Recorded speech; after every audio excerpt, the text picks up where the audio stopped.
Narayan, Jai Shriman Narayan, Jai Shriman Narayan. I pay my obeisances to my spiritual master, Srimad Jagat Guru Sudarshan Acharya Ji Maharaj. I pay my obeisances to Lord Sri Ramanuj. I pay my obeisances to our Purva Acharyas. I pay my obeisances to our 12 Alvars.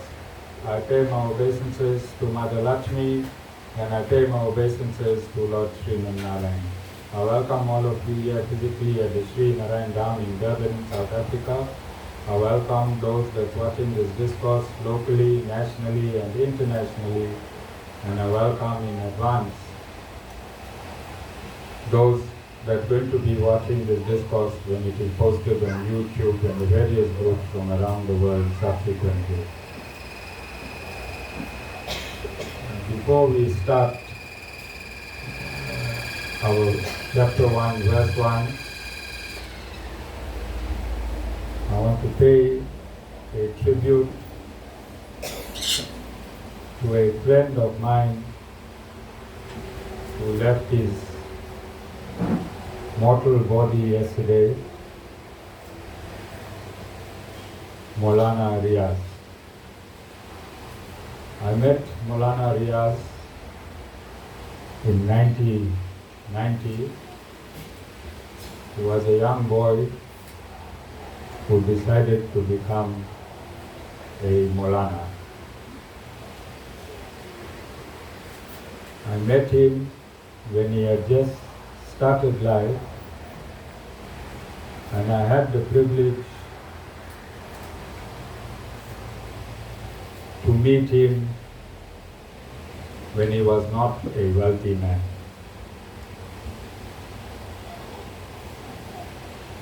Throughout our relationship, he was here on one of my birthdays. I think 3 years ago he was a guest speaker, and I had the honor of him finding me as a guru. Throughout our relationship, we never discussed religion. We never saw the need to discuss our respective religions. Our friendship permeated the bounds of religion. Subsequently, Molana had divine powers, healing powers, and he spent the rest of his life healing people, both from the Islamic community, from the Christian community, from the Hindu community. He was a healer. He would get up at 4 a.m. in the morning, and he would only have a rest after 8 p.m. And that went on for over 20 or 25 years continuously. But within everything he was doing, he became a wealthy man. He bought and sold cars, and he had quite a few other businesses. He stood on his own 2 feet, and I didn't see a millimeter change in him from the day when he was not wealthy to the day he became wealthy. Molana didn't change. He was the same person that I met in 1990. He was the same person that I met here at my birthday, and he was the same person that we met. So some of you might remember him at the march we had for Palestine, atrocities against Palestine. It was Molana Riaz's concept, and Iqbal, my friend Iqbal, through whom I met Molana Riaz. And you will note that on Diwali day, immediately after Aarti, I didn't even eat because there was a meeting. And I was appointed as the chief coordinator of the Palestine march. So this was our friendship. There was no Hindu in any part of the world that supported Palestine or supports Palestine today. It's a fact, it's a given fact.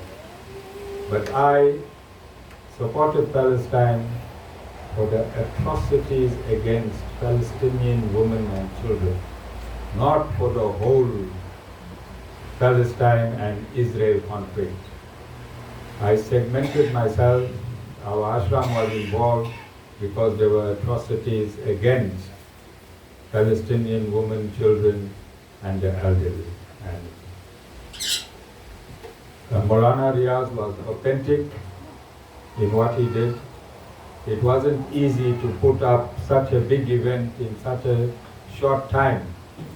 But because Chatsworth knows Molana Riaz, Chatsworth knows the amount of work Molana Riaz has done, not only in Chatsworth, but in surrounding areas. This was one of the most successful Palestine marches that was held in this country. One of the most successful. On that Friday of that march, I went to the doctors. My body failed me.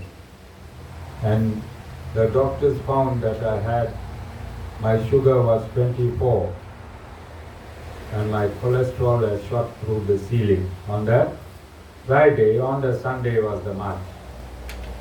And notwithstanding my illness, I grabbed a bottle of water and I had the opportunity to ride in the bakkie. That was the plan, I must ride in the bakkie. I refused to ride in the bakkie. I walked at 2.5 kilometers. That was a dedication for Molana Riaz and Iqbal for facilitating this march, which was totally on a humanitarian basis. So I want to say, Molana Riaz, you took me by surprise yesterday. A lot of people that I knew left the world, but you leaving the world really impacted with me. I know that you're going to be with our Creator, because the work that you have done is instructed by our Creator, and you have fulfilled our Creator's request whilst you were on this earth. A few weeks ago, Molana Riaz sent me a WhatsApp message. I am missing you. And I responded and I said, let's meet. And he said, Insha'Allah, we shall meet. And it was a very tragic meet. I met him when he was no longer in his body. But I don't know, I'm not accustomed to Muslim funerals. When his body went past to the hearse, I held it long enough. I just hope it's not haram in Islam for a Hindu guru to hold the coffin of a Muslim. I'm saying this because I don't have knowledge, but my love for him was greater than all protocols, and I held that coffin for as long as I could until it went into the coffin. So Molana Riaz from the Sri Narayan Dham in Durban, South Africa, from your brother and friend Acharya Shyam Ramanuj, I bid you farewell. Jai Shriman. Okay, we're going to resume our discourse, chapter 1, verse 1. And we're going to find Molana Riaz in the Bhagavad Gita, and wherever we find it, I'll do an explanation.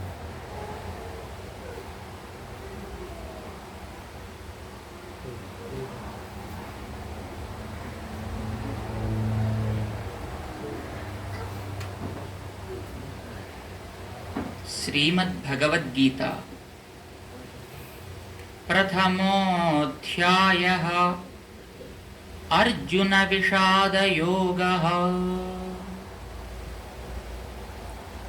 Dhritarashtra Uvacha Dharmakshetre Kurukshetre Samavetayuyutsavaha Mamaka Pandavaschaiva Kimakurvata Sanjaya. Okay, I want to pay my obeisances to Swami Chinajaya. We are using his singing of the verses of the Bhagavad Gita because his frequency is correct, his pronunciation is correct, his body language to effect that pronunciation is correct.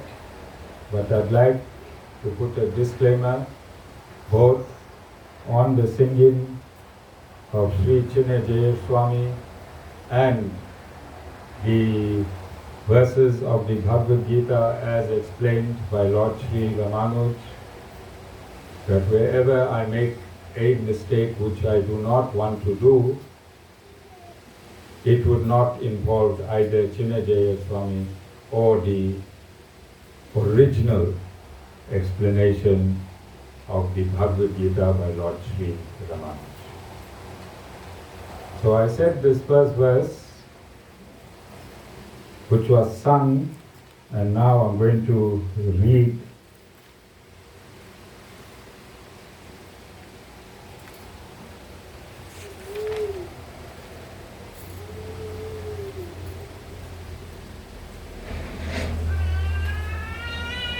Verse 1, chapter 1. On the holy field of Kurukshetra, gathered together eager for battle, what did my people and the Pandavas do, O Sanjay? And I said, condensed in this one sentence is the reason for the Bhagavad Gita. Condensed in this one sentence, verse 1 from chapter 1 is the entire reason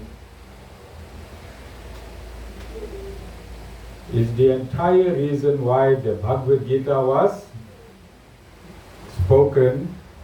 It's one of the reasons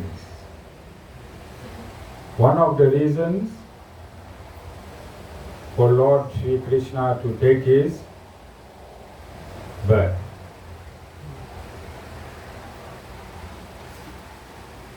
The last time you was here, you was complaining your wife fights with you.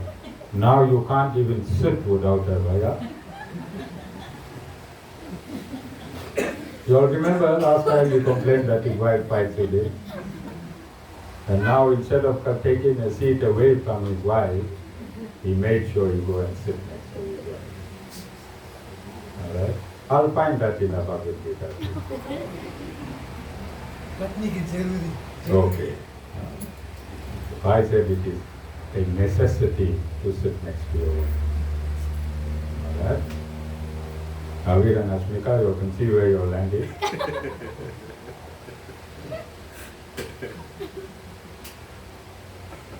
So I'm saying chapter 1, verse 1, if you go look at Bhagavad Gita commentaries, you'll find verse 1, even the whole chapter 1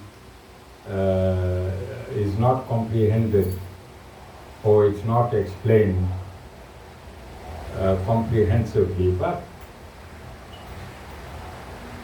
After I complete this verse, you're going to understand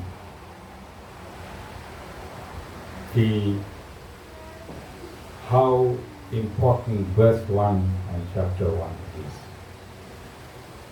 So, on the holy field of Kurukshetra, holy field.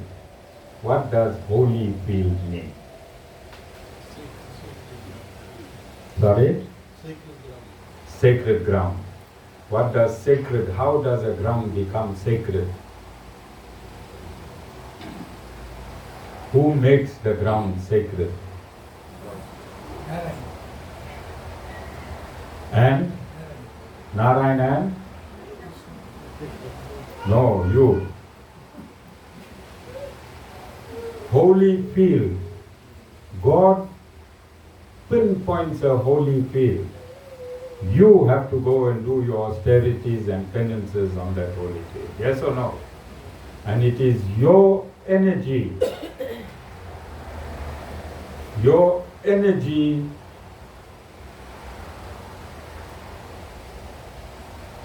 that permeates the atmosphere on the demarcated holy field. The holy field becomes a spiritual bubble. Holy field becomes a spiritual bubble, and you need to go there. You need to go there. So I want to explain again like this. You are a microcosm of the entire universe. Whatever the universe is constituted of, you are also constituted of the same elements. The universe got space. Have you got space? Yes. I got Ashmika and Rani here. Ashmika is taking half the space of Rani. But both of them are taking space. And is the universe taking space? Is space one of the elements of the universe? Then we got Ashmika here, breathing in air. We got Rani there, breathing in air. And the universe itself oscillating in air. Is it true? From where do you get most of your oxygen?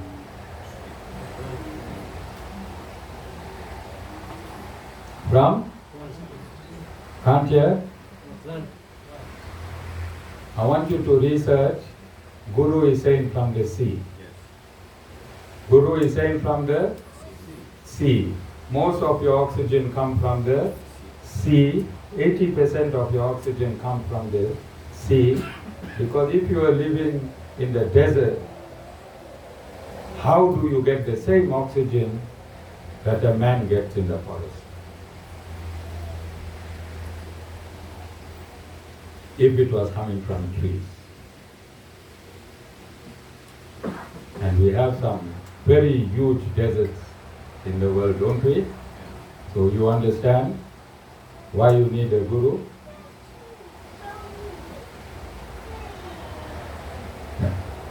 You understand why you need a guru? All the time. Well, the tree is your outer lung. The tree is your outer lung. You got a relationship with the tree, and if you look at your lungs, go microscopic, you will see trees and branches. You will see root, branches. If you're lucky, you got good eyesight, you might catch some leaves and fruits.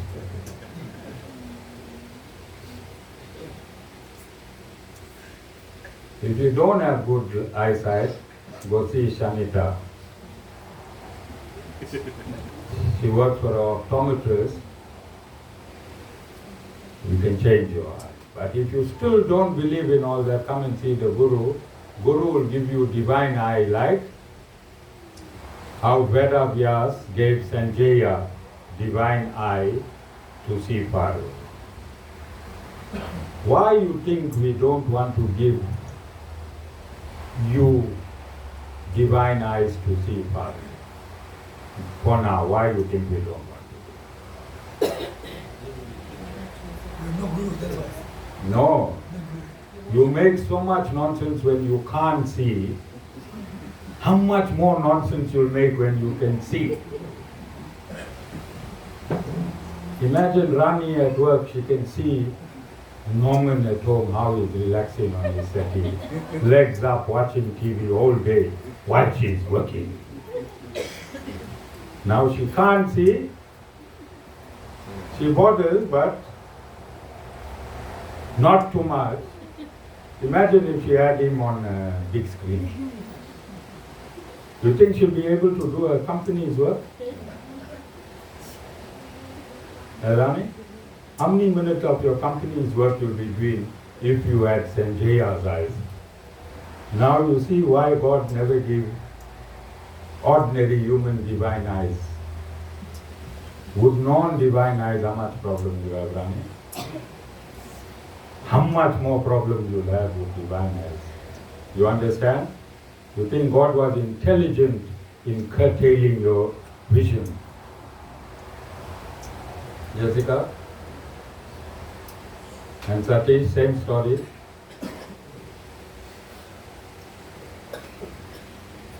So Sanjaya had divine eyes. He could see the battle of Kurukshetra from good couple kilometers away. Your Guru can give you divine eyes. And divine eyes is not magic. It is just a change of frequency. In fact, how many of you see with your eyes?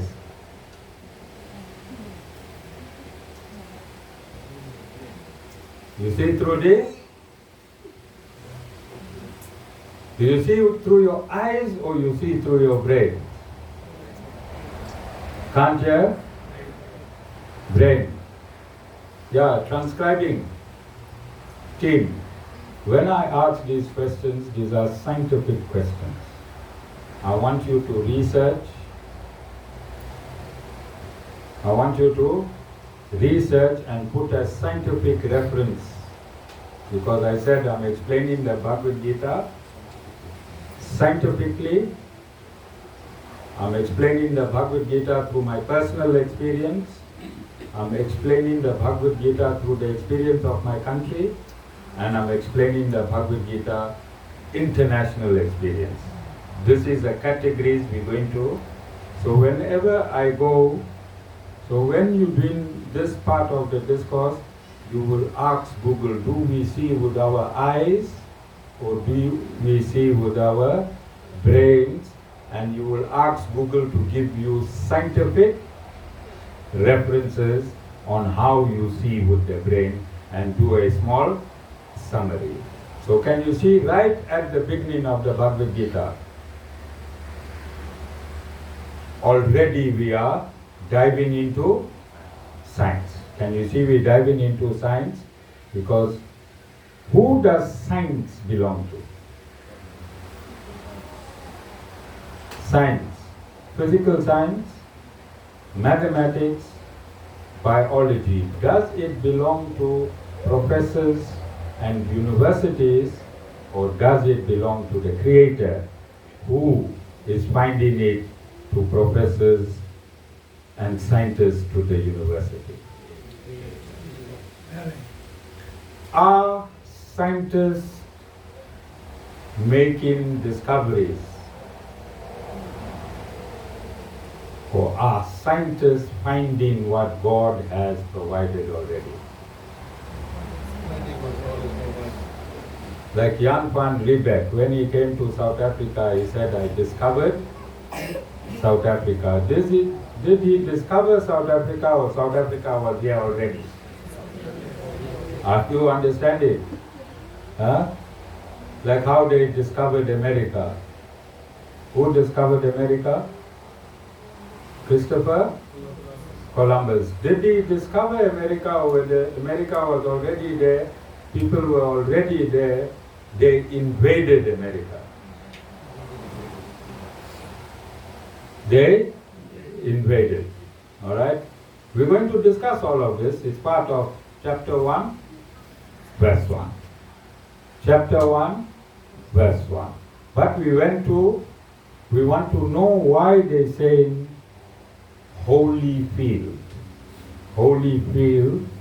And why did God choose the holy field for this war between righteousness and unrighteousness to take place? So when you, and this is important, more important than any other verse in the Bhagavad Gita, is this verse when explained properly. So, for a holy site to be in existence, we need holy people to saturate that site. Yes or no? Yes. And this is why I'm saying whatever exists in you exists in the universe. So you have air, you have heat. Jessica, how's your heat? I can ask Satish Bhai. Where is he? Hey, Satish, how's the heat of your wife? I'm saying whatever elements we have in the universe, we have in the human. And I asked Jessica what's the temperature nowadays. Only you'll know, everyone else can lie, you know. Only you'll know the truth. We've got so many fans in the ashram, you tell us. Okay. All right. So that heat, your temperature is also the heat in your stomach.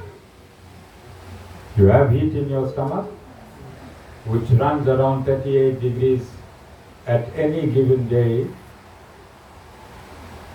digesting, cutting, and assimilating your food that you eat. So that heat that's in the universe, there's heat in your body. Then your cells, all your cells in your body comprises of about 70 to 80% of water. And the universe has also about 70 or 80% of water. Yes or no? Yes. There's water around the universe, there's water in your body, and lastly, this skin and bones is made of earth.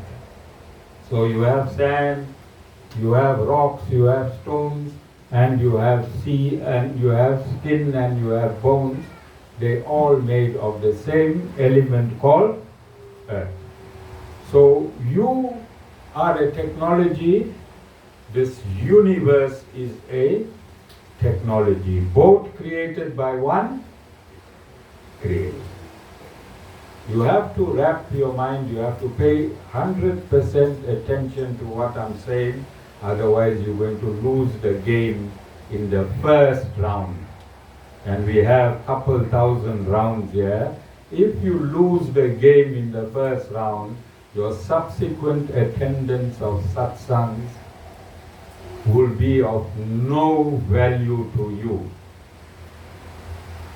because you lost the game in the first round. If you don't pay attention to now this verse 1, chapter 1, you're going to lose the game.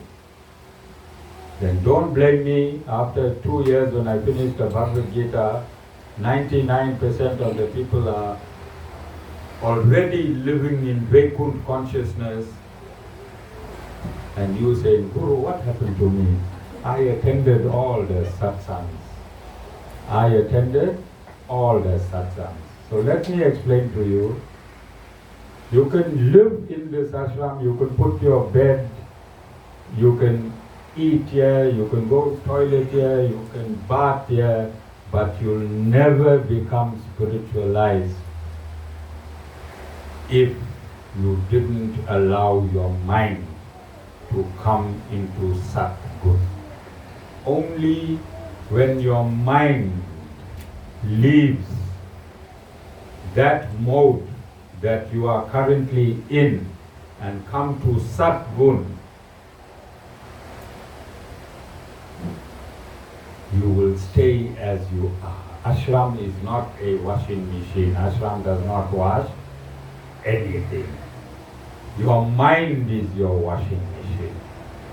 If you don't put that knob in your mind to Sat Gun, you'll still be in ignorance. Staying in ashram, coming for thousands of satsangs, cooking for the satsangs is all a waste of time if you don't select the right mode. If you don't select the right mode, everything else is useless. You understand? Guruji's ashram, my Guru's ashram. Two people were living in the ashram. They were refusing to leave the ashram. They were causing problems in the ashram. They took 2 rooms. And G.S. Bawa, who Guruji left behind to give me these stories are not in any books. He told us in the room that Guruji warned him long ago, don't interfere in things. But he said he was so upset with these people and he was a Sikh.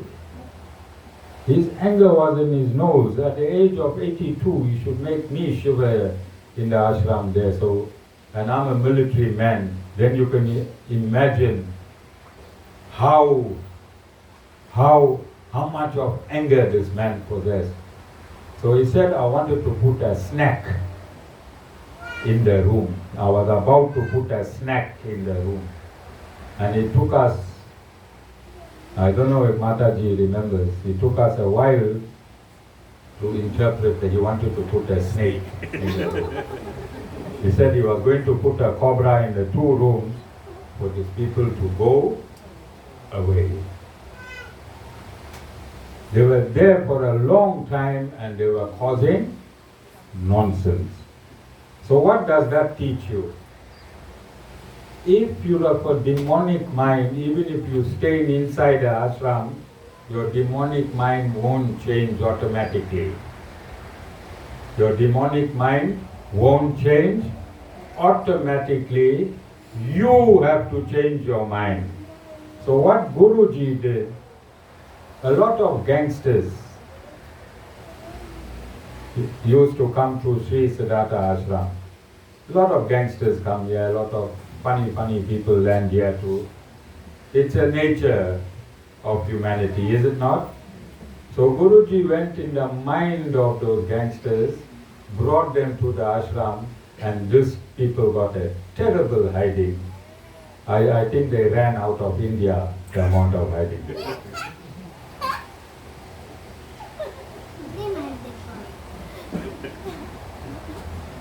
Okay? So I want you to understand that no matter how holy a place is, Shanita, you can go to river Ganges and dip yourself 1,000,000 times in river. You'll still come out, Shanita, if you don't change the switch in your mind. Holy places only interface. Holy places only interface if you change your perspective. Do you understand?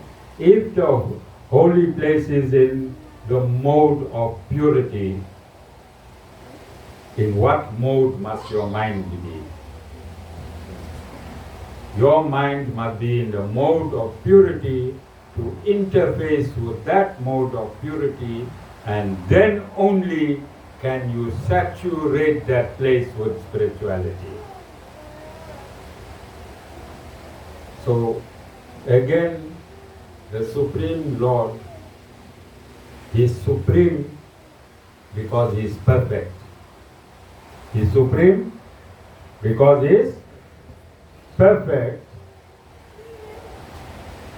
If the war between the cousins had to take place, then it had to take place on a perfect field. And for that perfect field, you need to understand perfection. Is the Bhagavad Gita for the donkeys? Is it for the snakes? Is it for the elephants?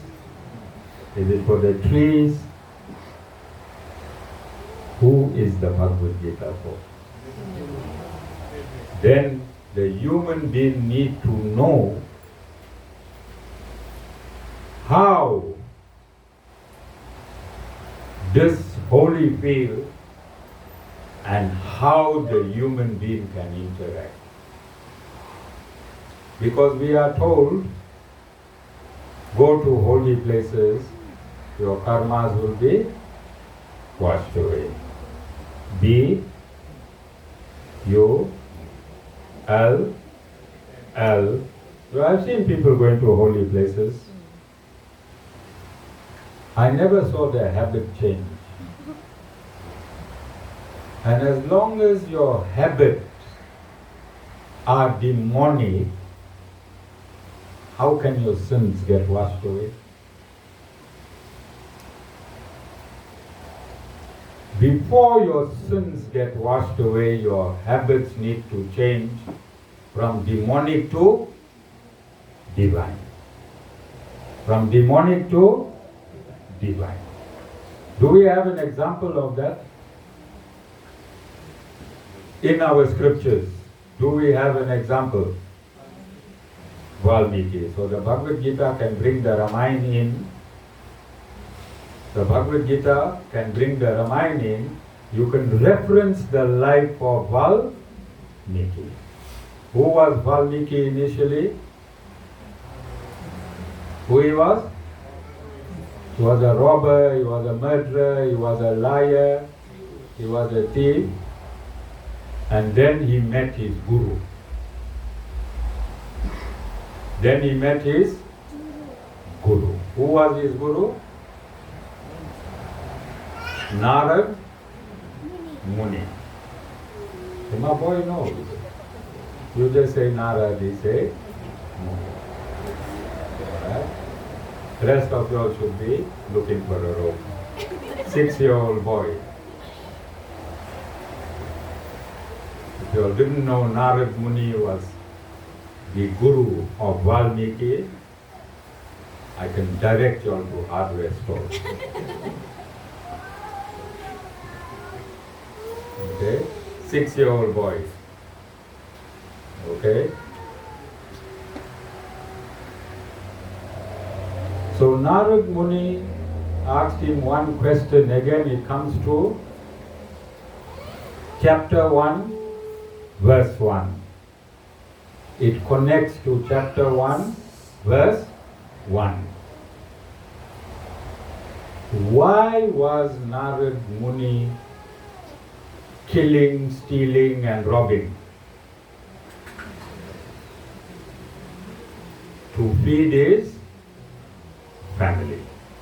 Killing, stealing, murdering, robbing, to feed his family. So Narad Muni told him, this is the consequence of what you are doing. Go to your family and ask your family members who will participate in these consequences that you are going to face. You think that was a fair question? Logical, human, nothing mystical, because people think Sanatana Dharma is a mystical religion. Sanatana Dharma is not a religion at all. It is a science. It is a science, and I'm teaching you that science.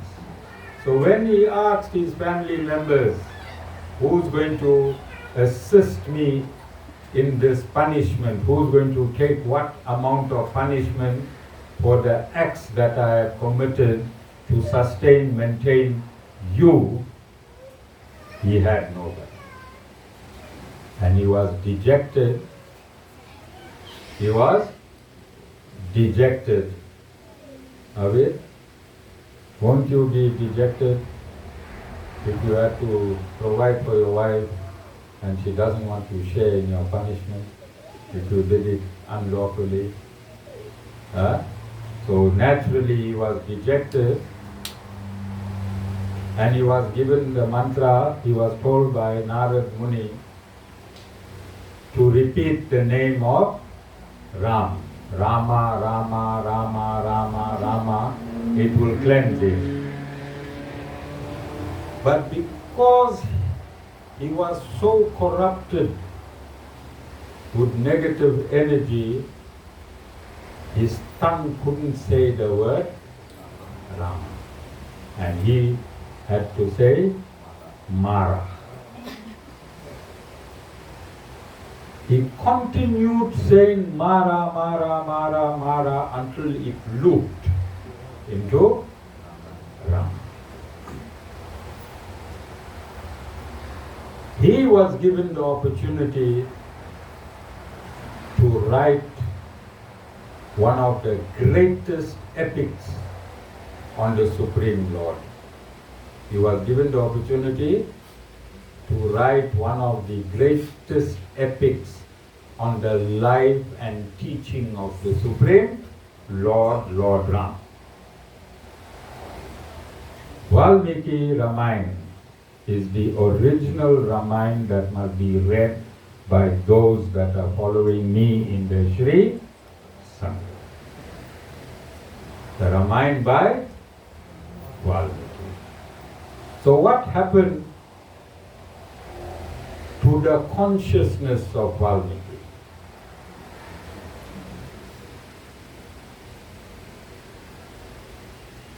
How was it changed? And who took the conscious effort to change it? Him? Yeah.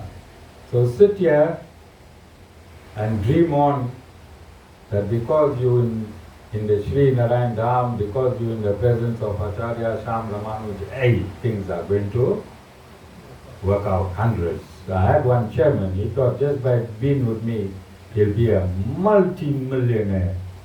Just in association, and I warned him timelessly that you have to change. You can be with me, I don't mind how long you want. But for you to change, that change must come from you. God has given you the independence to be righteous or unrighteous. There's no middle ground. Your Creator and my Creator has stated there's only two types of human on this earth. And what are the two types? The divine and the demonic. It's a scientific truth. There's no other type of people. Okay? And then this universe is computed by the Creator. Universe is computed by the Creator. It's computed to have 4 seasons. 4 seasons. Satyug, the season of absolute truth. Treta Yuga, the season where falsity comes into this truthfulness. Dwapara Yuga, where the season of falsity comes even more prevalent, and I'm going to explain to you. And Kali Yuga, where it is 75% falsity and 25% truth. That season is your behavior, Ram. So in Kali Yuga, you'll tell 75% lies to your wife and 25% truth to your wife. Ram. Sounds familiar? It's not your fault. God created the season. Tell your wife. When you go home and she asks you why you lied for 75% of the time, even you, Norman, blame the Supreme Lord because He created the seasons with this amount of truths and untruths. Yes or no? No, you can't blame the Lord. Your karma put you there, Ram. Your karma in your previous life put you into the position in this life. Alright? Ram was happy, now he's sad. But you can still blame it on something. Blame it on your past karma. And ask her, what was your past karma for us to be married? Ram? You see? With knowledge, you get release. Don't you? With knowledge, you get release. Don't you? Because if you can understand your current existence, if you can understand your current existence, you already prosperous. Aren't you? The reason you are not prosperous is you don't know why day in, day out, your story is the same. Yes?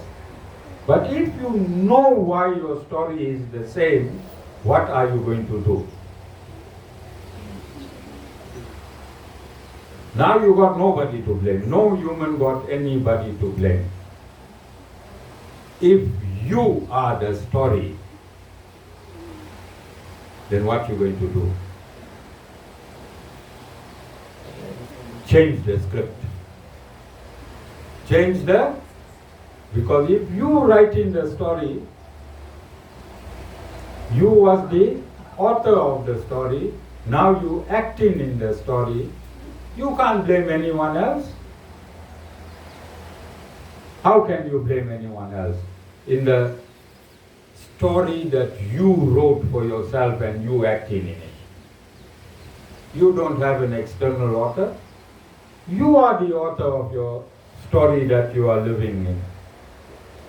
So, change the story. See how simple it is? Change the story.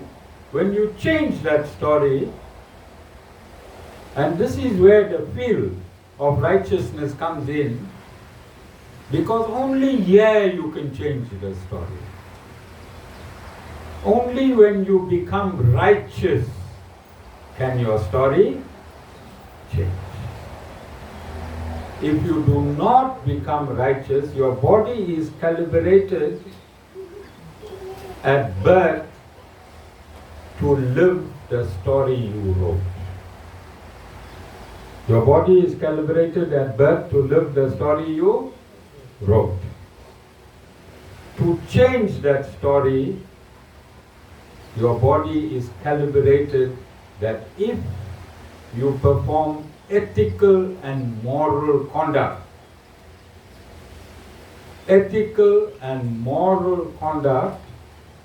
what happens to your brain? If you start thinking righteously, Ashmika, I must not fight with my husband, I must not fight with my child, I must not fight with my father-in-law, I must not fight with my mother, I must not fight with my father, I must not fight with my sister, I must not fight with Andre. Alright? No, this, I want transcribers, you all too are the researchers, alright? I want you to research, go on Google and ask what happens to the brain when I think righteously.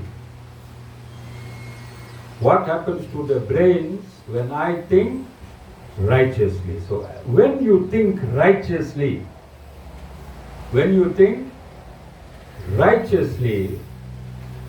you create, you start rewiring your brain and you create neuron pathways and enzymes that are secreted from your brain are happy enzymes.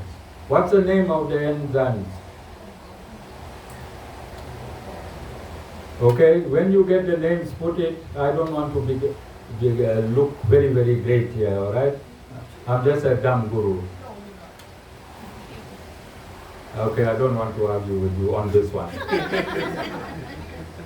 I think we'll only be in agreement with this argument ever in our life, alright?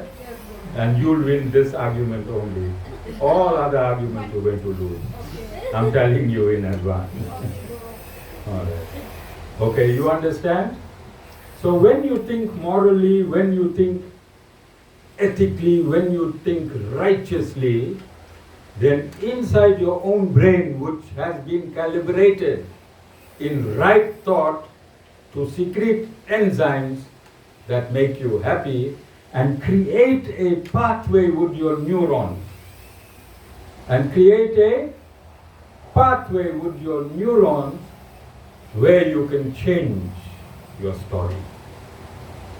Where you can change your story. Ethics and morality, continued thoughts in this direction leads you to empathy. What empathy means? Care for someone walking their shoes. Yes, empathy means now you take out what Dhritarashtra said. Dhritarashtra, if he was not blind to moral and ethics, remember he was physically blind and he also was spiritually blind, because if you don't conduct yourself in morals and ethics, if you do not conduct yourself in moral and ethics, you'll never have empathy. You'll never have empathy, and you've been calibrated for your brain to secrete those positive enzymes. So we also have negative enzymes. You all know, tell me. All of you all have 80-90% of negative enzymes. What are negative enzymes? Always in your brain is secreting negative enzymes. You don't have? All Vaikun Vasis here? Did you all come to the satsang from Vaikun direct? Oh, I thought. Fear, depression, all these enzymes are secreted from the brain. All these enzymes are secreted from the brain. When you are in depression,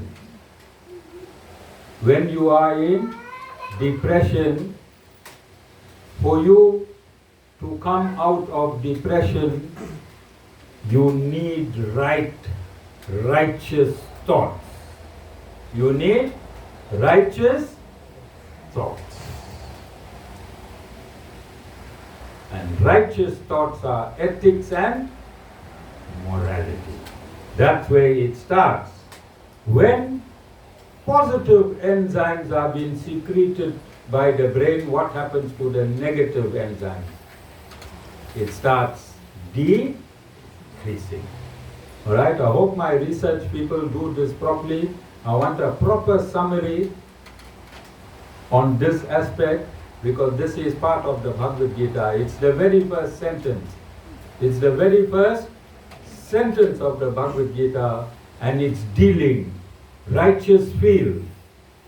Righteous field is the righteous field in your mind as well.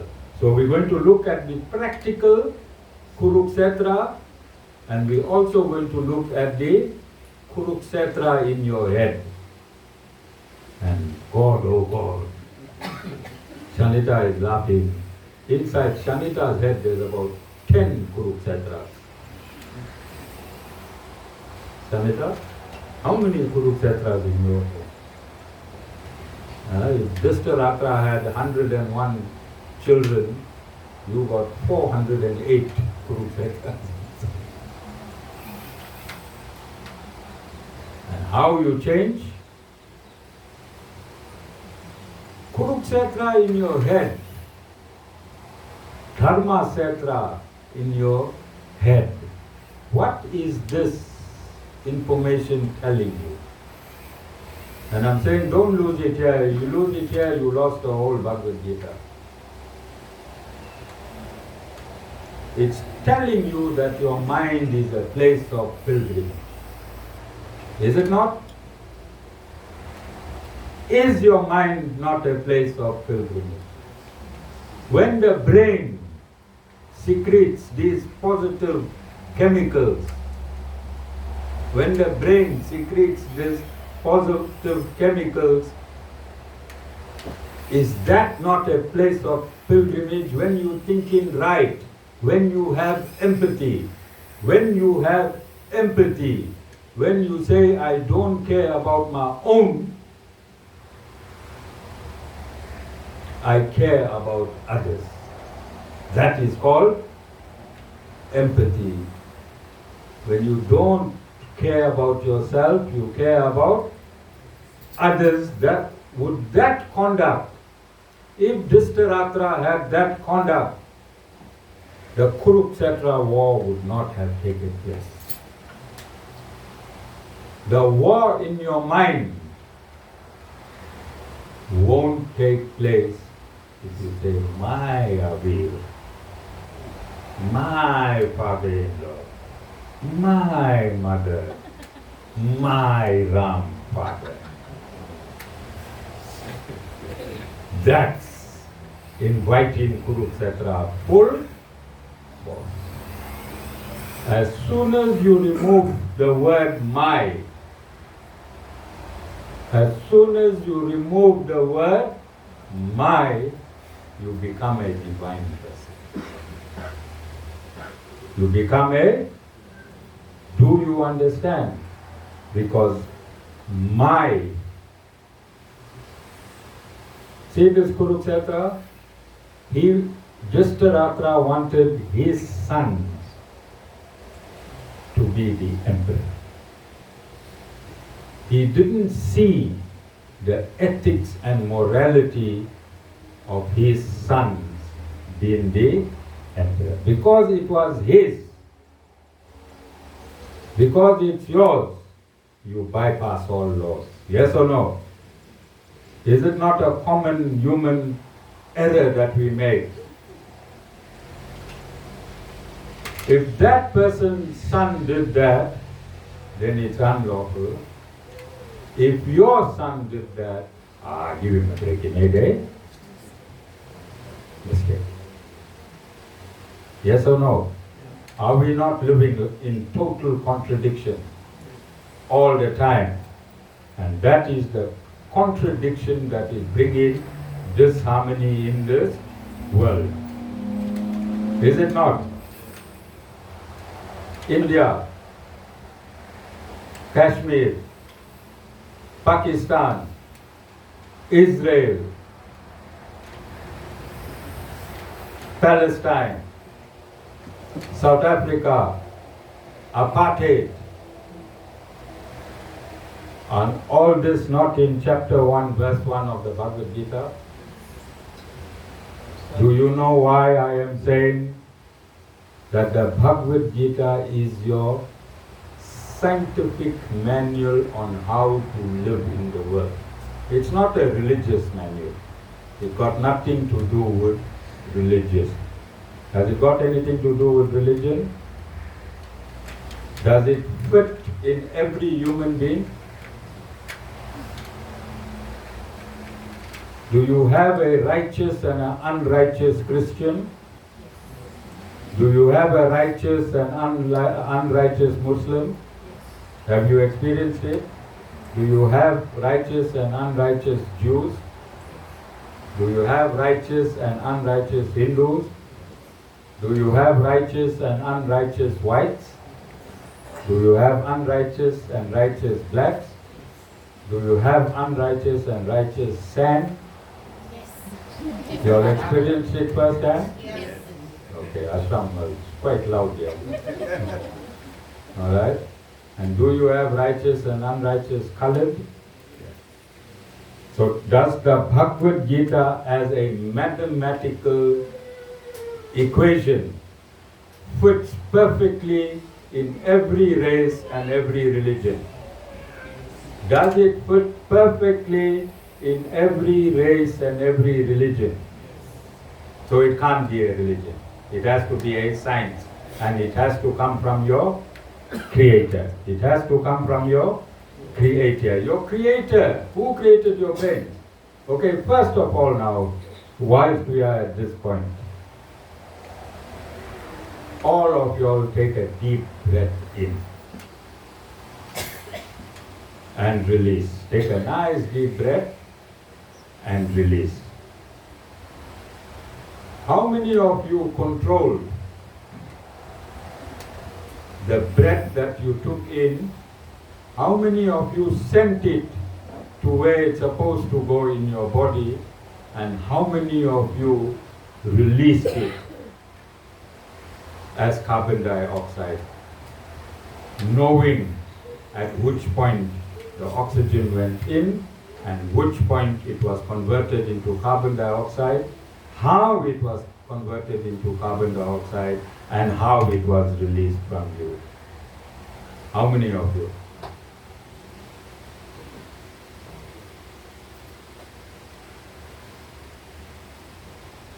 You can't control your own breathing. You breathe 24/7, whether you're awake or you're asleep, whether you're drunk or whether you're sober, whether you're sick or whether you are well. You breathe in, you breathe out. You don't know where that oxygen is going. You don't know how much cosmic energy is. There cosmic energy in the breath that you take. Do you know you don't need food if you know how to control that cosmic energy?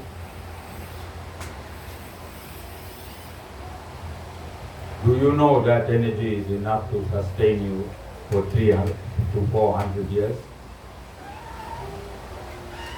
So if you don't know the very air that you breathed in through your nostrils and it came out either through your nostrils or through your mouth, and sometimes it come out somewhere else, Lord Ram. If you don't know that, and if you are not in control of that, how many functions are there in this body? How many glands do we have in this body?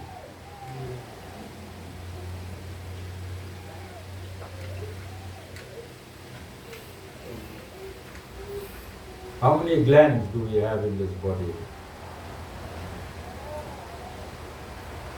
Associated with each gland is a chakra. And the throat gland, I like that gland, throat gland,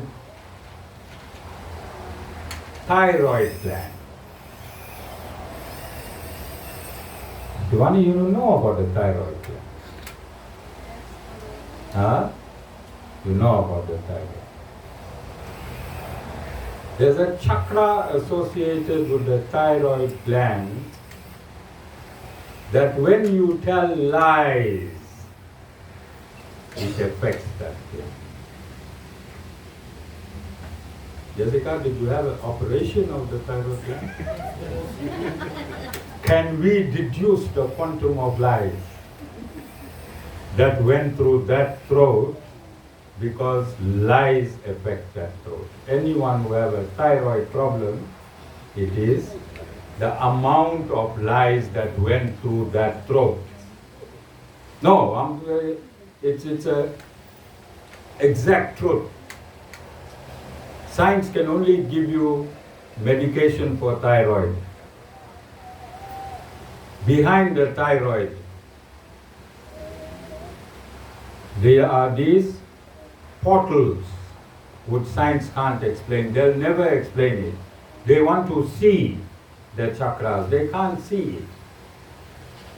They can't see it. Science wants to see consciousness. They want to put consciousness in a test tube. They want to do a test. They want to keep consciousness for 30 days. Then they'll tell you, hey, we did a lab test. Now it is true. Do you understand? Science won't able to see the chakras. But you know what's a great news? Researchers asked Google. Science are now theorizing. Science is now theorizing. They use the word theorizing. It means they have accepted. Anywhere you see science say theorizing, it means they have accepted, but they don't want to say they have accepted. So they say we are theorizing the placement of the chakras to the corresponding glands. Because we got right from the Rig Veda up to the Puranas. Rig Veda up to the Puranas,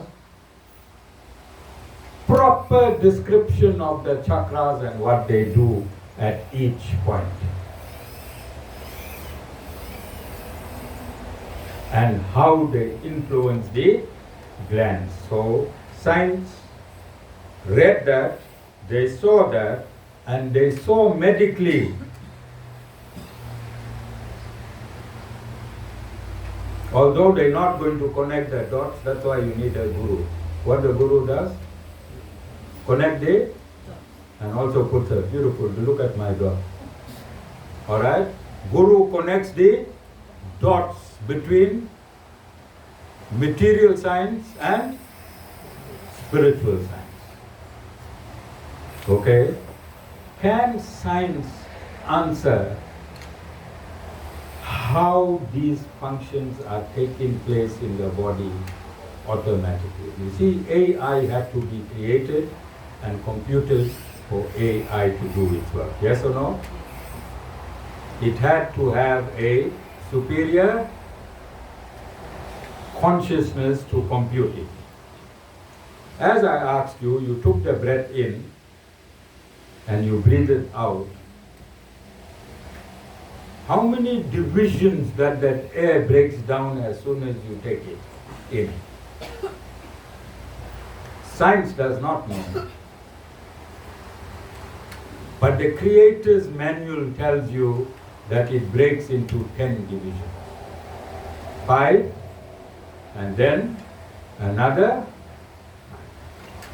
And I'll explain it when it is necessary.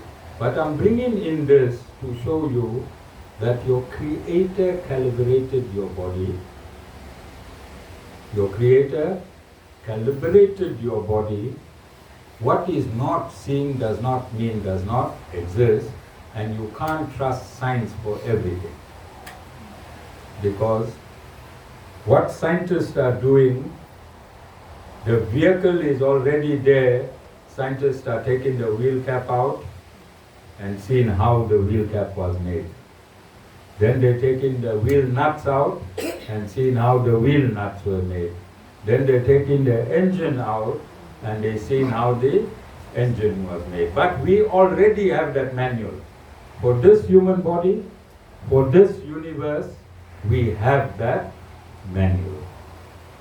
When did science discover that the earth is round? Okay, researchers go on Google, right there when it was discovered by science, when it was first discovered by science that the earth is round. Okay? Our manual already stated the word the earth is round at creation. At creation, you understand? So it's going to take science a lot of time. There will be certain things science is not going to admit because they want to do an experiment. As I said, they can't go into Jessica, take out 10% of her consciousness, put it in a test tube, observe it, take that consciousness, put it in a rat and see what a rat does, Jessica rat, then put it in a cat and see what a cat does, then put it in a snake. See how Jessica making a baby? Imagine Jessica in a rat. You understand? All of you? But science is also theorizing that the universe has consciousness. What they are doing, which they didn't do before, which they never did before, now they are theorizing that the universe have to have consciousness. And they are theorizing that there is consciousness in every living entity. We are saying without soul, no consciousness. The manufacturer's manual is telling you that consciousness is a symptom of the soul. When the soul leaves the body, consciousness leaves the body. When the soul enters the body, consciousness enters the body. You understand? So I'm going in depth. I have the luxury of going in depth and explaining because I'm a guru of the 21st century. When Lord Ramanuj did this Bhagavad Gita 1,000 years ago, he did not have technology and he couldn't corroborate it with material science because material science had not come up. Material science has not come up in his lifetime to this stage in technology. So I'm using technology, I'm using Google, I'm a guru of the 21st century. I'm just keeping the beard. Just keeping the beard. Yes, a lot of people, just because of my beard, they respect me. They don't respect me for my knowledge. They look at my beard and say, hey, this Bali, top guru. Look at how long his beard is. You know, they're not looking inside their head and how much knowledge the guru has. Okay, you understand it? So, I also want to make mention here that when it was asked in the Mahabharata 5,000 years ago, how does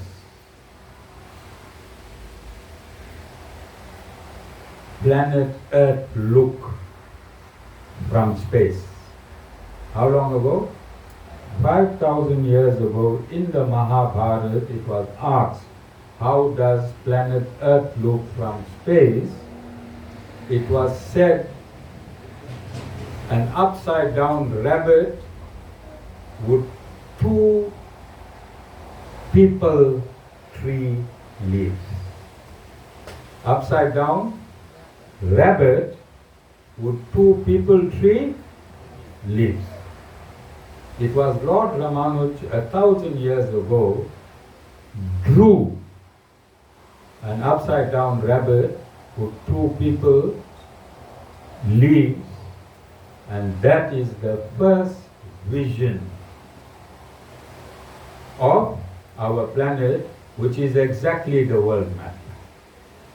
Which is exactly the world map. Do you understand? So it was Lord Ramanuj who drew the world map. Research. Google, if Google doesn't have it, then I'll find it for you somewhere. Alright? So I'm giving you this information. So, is geography material or spiritual? Material. If it was stated in the Mahabharata, that's how the universe looks.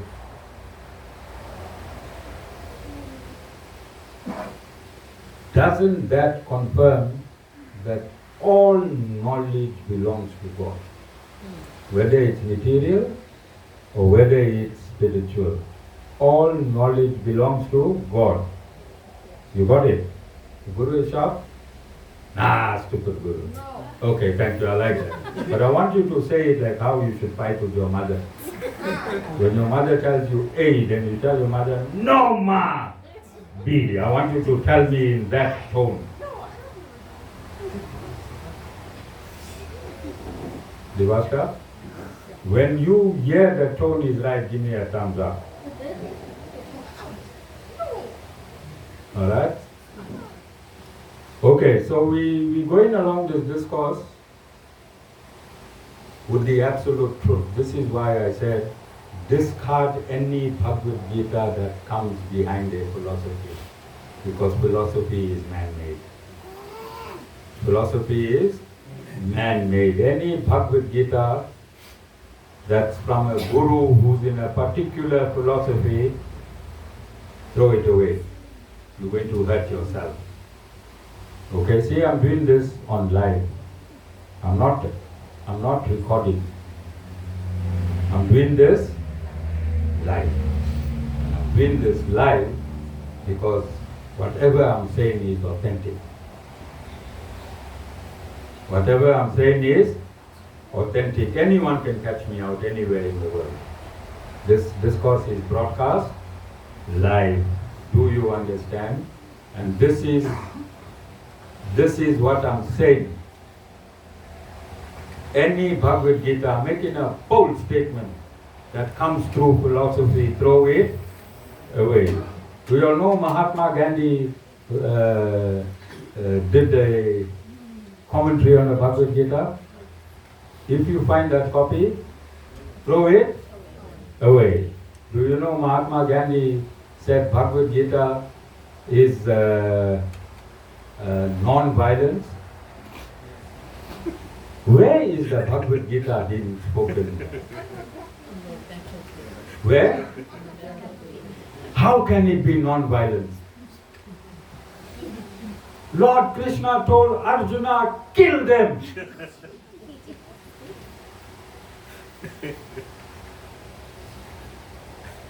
Lord Krishna commanded Arjuna to kill his own family. Where's the non-violence?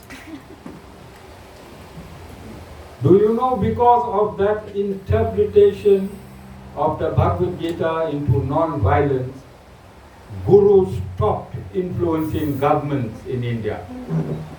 That is why gurus in India stopped influencing governments after Mahatma Gandhi's translation. Can you see, if somebody in Tamo Gun translates the Bhagavad Gita, what information he'll give you? Tamo Gun. Because here Lord Krishna says, a person in Tamo Gun will give you the exact opposite of Sat Gun. A person in Tamo Gun, which is a mode of ignorance, will give you the exact opposite of what is in the mode of goodness. So divinity for a person in Tamo Gun is non-divinity. Do you understand? All of you are understanding how important verse 1, chapter 1 is. After how many Sundays you think we're going to come out of this verse? Verse 1, chapter 1. We're going to be camping here. Verse 1, chapter 1. But do you think it's necessary to break the Bhagavad Gita to bits and pieces so that we can understand the Bhagavad Gita? You think it's necessary? All of you think it's necessary? Because verse 1 is very simple. On the holy battlefield of Kurukshetra, gathered together eager for battle, what did my people and the Pandavas do, O Sanjaya. How simple that verse is. But look where the Guru is taking it. Can you see? We want to know why did we reach this point in this battle? Yes or no? Because that is the crux of human life. Tell me who didn't go through a battle in their life? Who did not go through a battle in their life? Tell me. And then if we went through a battle in our life, and if your Creator has created a way out, and you don't take your Creator's way out, what's going to happen? You'll? Yeah, many years ago, there was a game on the computer. To make a nice sound, I should like the sound. It should go eating. Yeah, Pac-Man. That a beautiful sound. It should eat and eat and eat and eat, go up, and I don't know how many stages. If you did not follow the creator of the game's instructions on how to reach the highest state, could you go there with your own mind? So you have to follow the rules of the game. Yes? And the rules of the game in this universe is only the Bhagavad Gita. I want to use the word only the Bhagavad Gita. No religion can solve your problem. No religion can solve your problem. Your religion can only give you good enzymes from your brain. All religion teach righteousness, doesn't it?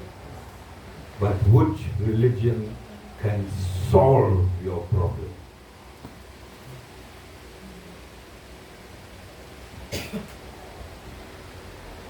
Tell me,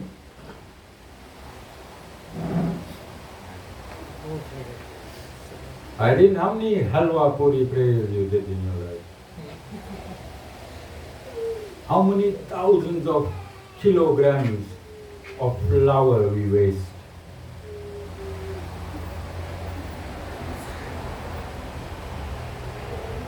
How many ticklies you put on the puri, Irene? When I say Irene, I mean all the ashram full of Irene there. Alright? Sanita is taking her like this is also Irene. Huh? Where did the puris take them? Because I don't see puris in the Bhagavad Gita, and this is the manual for a human body. This Bhagavad Gita is a manual for human body. I'm going to prove it. By the time I finish this Bhagavad Gita discourse, I'll prove to the whole world, the scientific world, NASA, all the universities, Stanford, what are the universities, Jessica? Oxford, all these universities, I'm going to prove to them that the Bhagavad Gita is a manual for humanity. Do you understand? And there's no puris in this Bhagavad Gita. There's no goat prayers, Ram, in this Bhagavad Gita. There's no rooster prayers in this Bhagavad Gita. There are no prayers in the Bhagavad Gita. There are no prayers in the Bhagavad Gita. Don't go and dance mad and wild. Nothing will help you. Nothing will help you. Religion have no solution. Religion have no solution. The solution is in the higher power. Norman? Solution is in the higher power. Because you, okay, Avi, you are the soul, you know you the soul, right? How many of you here don't know you are the soul?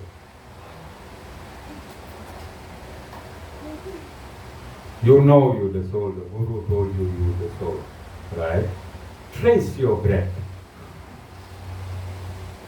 If you are in charge of your body, trace your breath and show me now, because I told you you are the soul.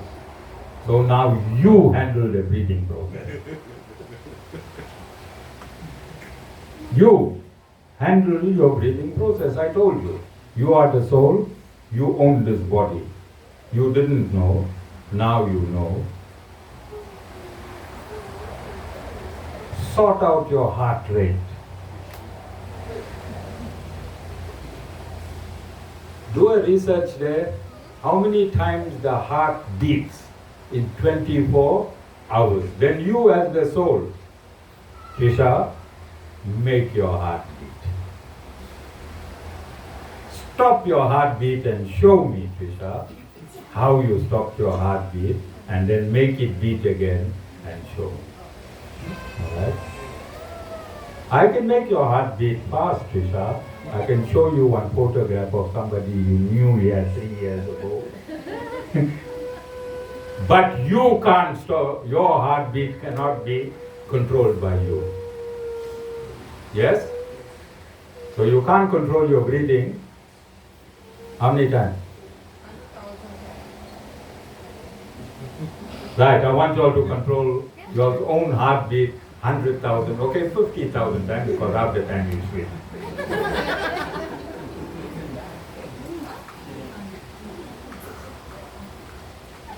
Can science, modern science,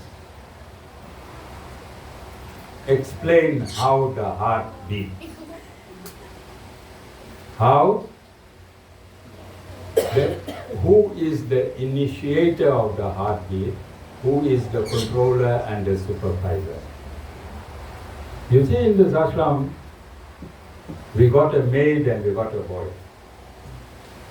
To clean the garden, I have to give them instruction, the garden will get clean. And to clean this ashram physically, Mataji have to tell the maids how to clean the ashram physically. There is a living supervisor. I can't sit here and think there and the garden gets clean. Do you understand? Now inside you, there's an entire universe. You are a microcosm of the universe. Your veins represents all the rivers that's in the universe. Do you know that? Do you know how many veins you have? Do you know how many nadis you have? Do you know when my voice enters you, it enters the trillions of cells in your body? Do you know that? My voice is absorbed in every part of your body. Besides your ear and your hearing faculty, my sound of my voice is absorbed inside you. Do you know your body is a particle and a wave? Do you know my particles have entered your body? You know the double slit experiment, you all can research double slit experiment, and how my particles can affect your particles around. Every time you want to see the goat, I got some particles there that won't allow your hand to pick up the bush. My particles are in ashram, you are in Phoenix. My particles are living inside you, and your particles are living inside me. Do you all know that? All of you all? Been proven by science, by the double slit theory. You know your body is an electrical circuit. Do you know the universe is the electrical circuit? And when your body and the universe interface as two electrical circuits, then a pathway will be created for you from here to Vaikuntha. When your soul leaves, when these two circuits interface, when your soul leaves, it will follow a pathway from here to Vaikuntha. You will never come back to this material universe. And all that is coming from which verse? On the holy field of Kurukshetra, gathered together for battle, what did my people and what did the Pandavas say? So, I want to impress the takeaway, the summary of today's discourse should be that the human body is configurated, calibrated, and computed. It is 3 C's. And calibrated,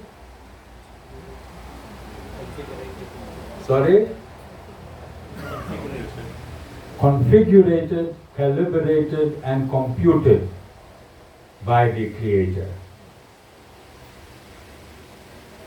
The calibration is when you perform ethical, moral, and righteous deeds. When you perform, you start thinking first. So all of you with a granite heart, go home today and make an acknowledgement. I have a granite heart.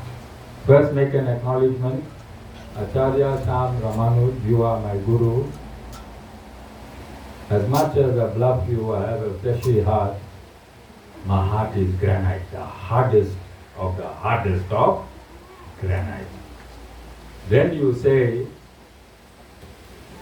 now you're creating neuron pathways. You say, I am going to be your best disciple. I'm going to be your best disciple. You said always, satsang, I come only selfishly to satsang. I come to satsang so my husband must be right. I come to satsang, my wife must be right. I come to satsang, my children must be right. I come to satsang, Vasan, my aircon business must be right. I come to satsang, all my. Now, Acharya Ji, I'm coming to satsang, nothing is about me.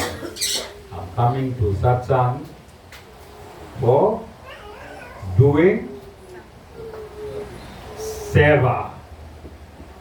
I won't irritate you anymore. I'll make sure the windows are open. I'll make sure the fans, I'll come half an hour early to satsang. I'll open the windows. I'll find the extension cords. I'll put the fans in the appropriate places so you don't get agitated.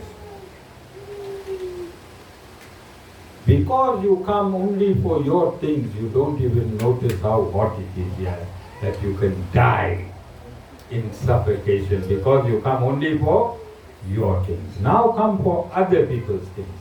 Come for the whole world is suffering just like you.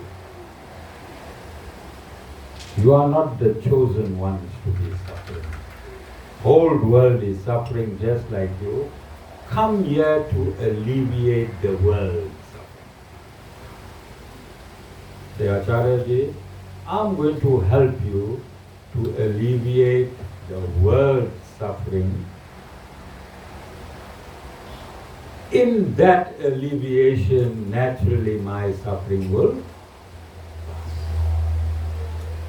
Because you are attached to your suffering, you're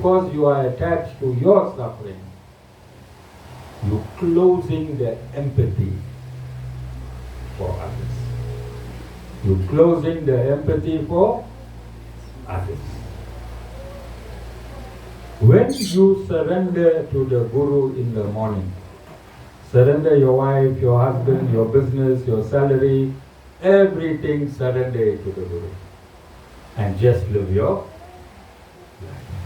When you surrender everything to the Guru and just live your life, what happens to your frequencies? It's no more attached. It's open. It's open. It's no more attached. Because whatever you attach to, it's matter. And the frequency of matter is very, very low. So when you come here with your problems, your mind is on your matter, then how are you going to get? But if you open the possibilities, your frequency starts going to start, and that's where the chakras come in. This is why I'm warning you, don't tell lies. Don't tell lies. If you got a throat problem, you was a liar in your last life, you paid for it in, sorry Jessica, and more probably you still a liar in, because you got experience in, you're an expert in. Sorry Jess, I'm talking to all Jessica. Alright, I'm talking to everyone. Alright? So remember these things. Because you're not going to come right. You see, there are people who have Ashta Siddhi no Nidike Data. You all heard that somewhere? You all heard that somewhere? Where you all heard it? Where? Hanuman Chalisa. Lord Hanuman got 8 siddhis and 9 nidhis. These are powers. So we get human beings with some powers. With some powers, they can change the configuration of your life temporarily. And bang their chest, climb on pole, come down, bang their head, cut some lines. They can give you temporary relief. What relief you want? You want permanent. And the permanent solution is the Bhagavad Gita. You cannot change. You cannot say, I don't believe in the Bhagavad Gita. Because whether you believe or not, the program of the Bhagavad Gita is already in you. Program of the Bhagavad Gita is already embedded in you. So you can't say Bhagavad Gita is a Hindu document and I'm not going to believe in it. Why? It's already in you. If you don't believe it, fine. But you'll never get a lasting solution to your problem. You can go to these people. There are many people in the world. Not only here in South Africa, right around the world, you got people, you got healers who can give you a temporarily, but you'll never be satisfied with it. You will never be satisfied. Guru went right round for you and tested all these temporary healers. I told you one of these healers had a snake trance. And he weaved and came by me. I gave him a terrible hiding. I gave him because he was being mad things. He came like this. And he wanted to jump on me, and I just came out of the police force. You understand? So what I did? I whacked the hell out of him.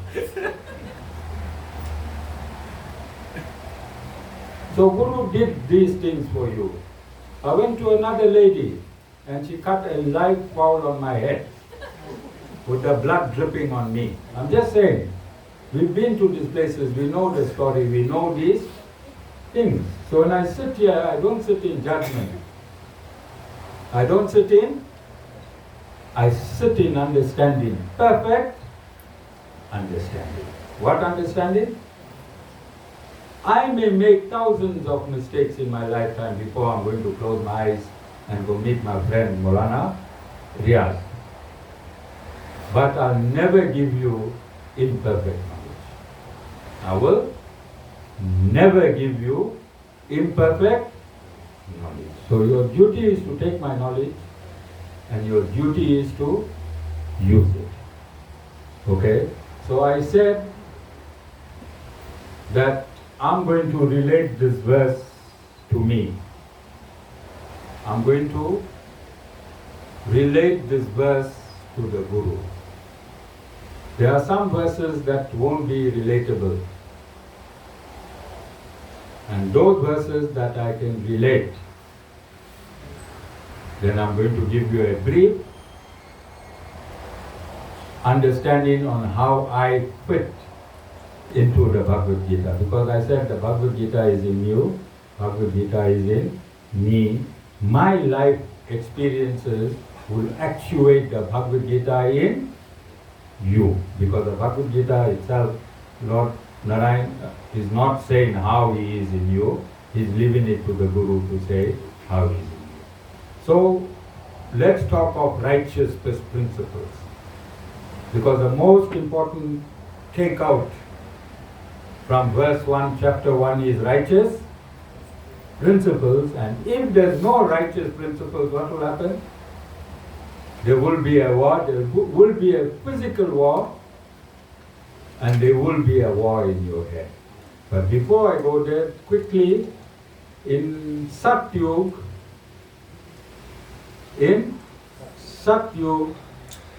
the divine and the non-divine lived in two different worlds. Divine and non-divine lived in two different worlds.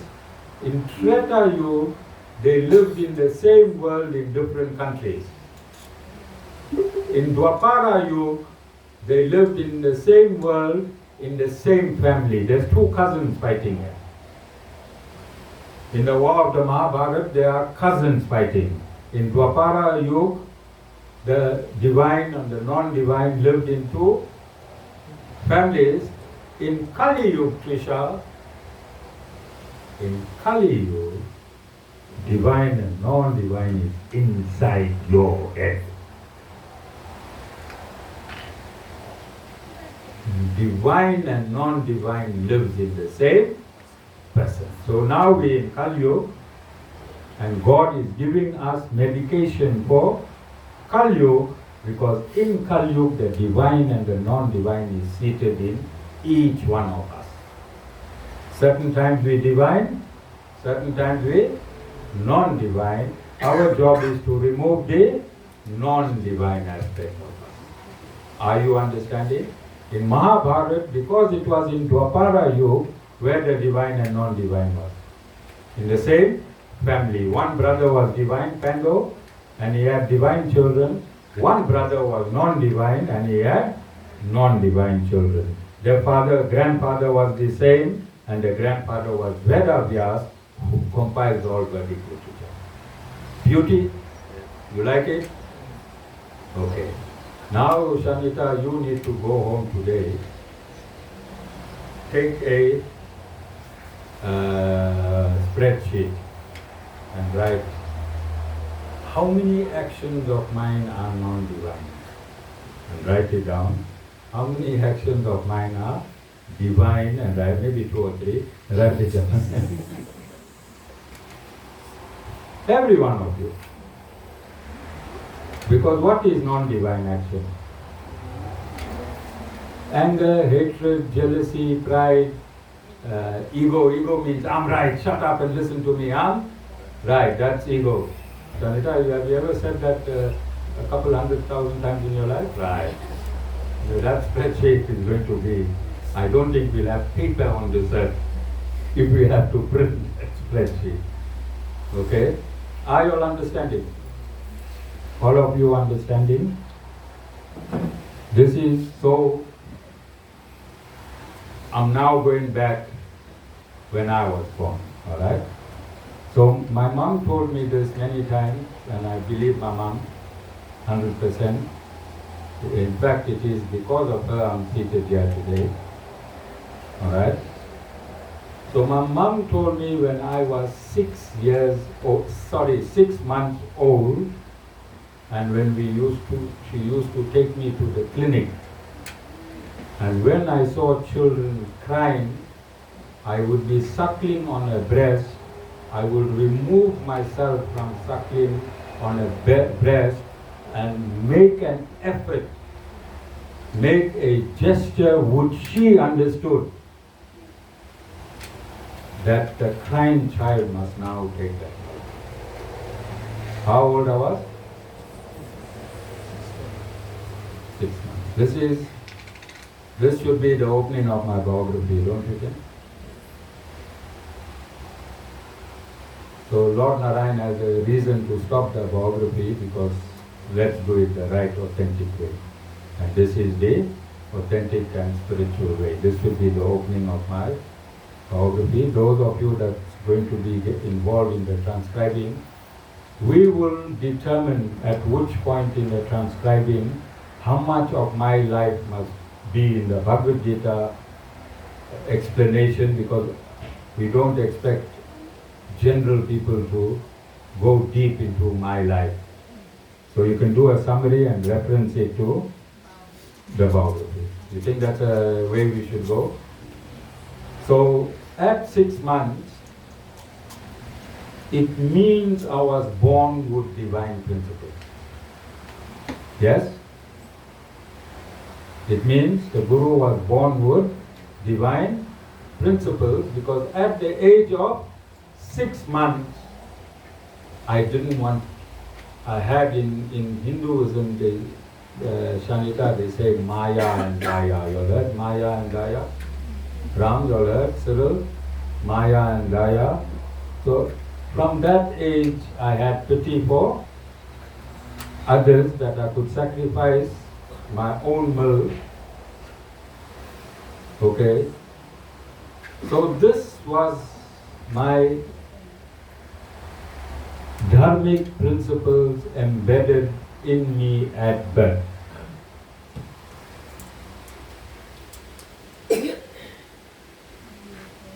So don't think the Guru is a very ideal Guru, because along the way I kicked, booted and gave gun parties, took my gun out, bust heads.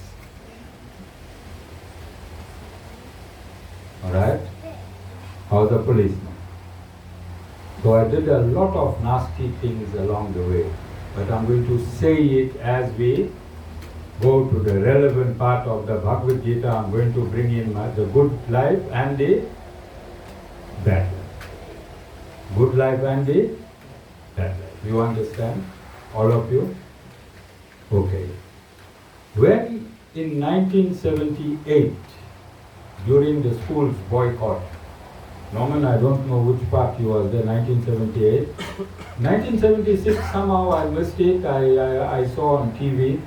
You know, that time you had to go peep in your neighbor's house to see TV. Remember when TV came out? I'm talking about the older generation. Avir, you didn't go neighbor's house and peep TV, okay. Our generation, TV just came out. Alright? And we had to go and peep. So I was sitting in a NA meeting one Friday, and one guy said in his meeting that people who do drugs today, they're very lucky, because when they steal the TVs, it's light and flat. He said in his time, for 20 years ago, when he was stealing TVs from his father's house, it was these big bulky TVs.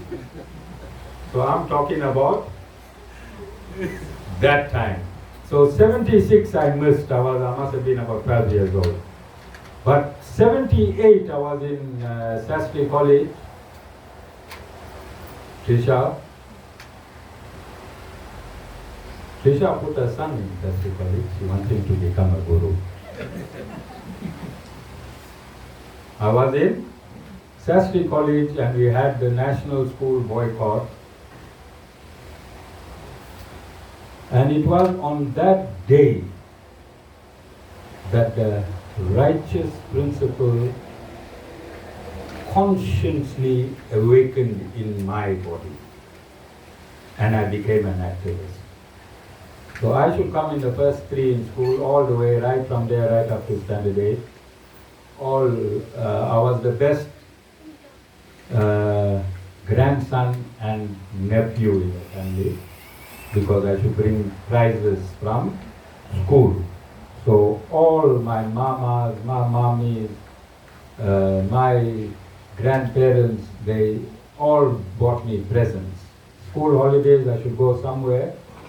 My mother should work she was a machinist in a clothing factory. She wasn't earning a lot of money.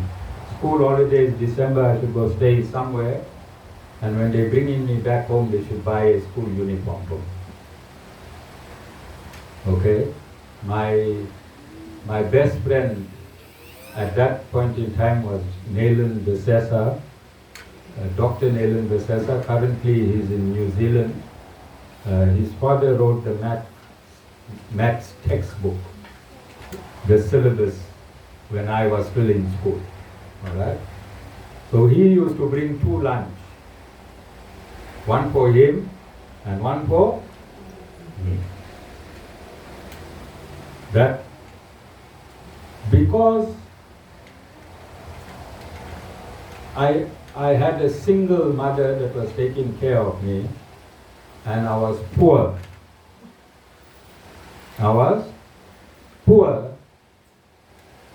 I didn't use that as an excuse.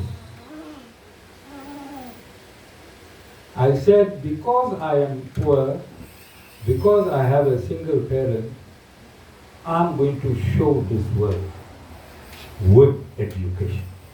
With education. So this boy that should bring lunch for me, he should come out third, I should come out second, I should come out first, he should still come out third. Alright? I wish he comes back to South Africa. I tried to find him on Facebook to show him what I'm doing now. I couldn't find him, but his name is Dr. Nailan Besesa. His surgery was where we have our Friday meetings. He was a sports medicine doctor. He was a specialist sports medicine doctor. Alright? So, in 1978,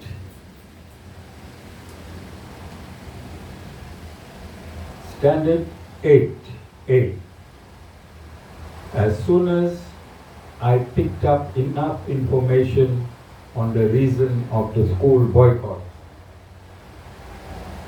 I was one of the first to walk out. Remember, uncharted territory. And Sastry College, you can give it another name, Kanpati College. Kan, the teachers were like soldiers.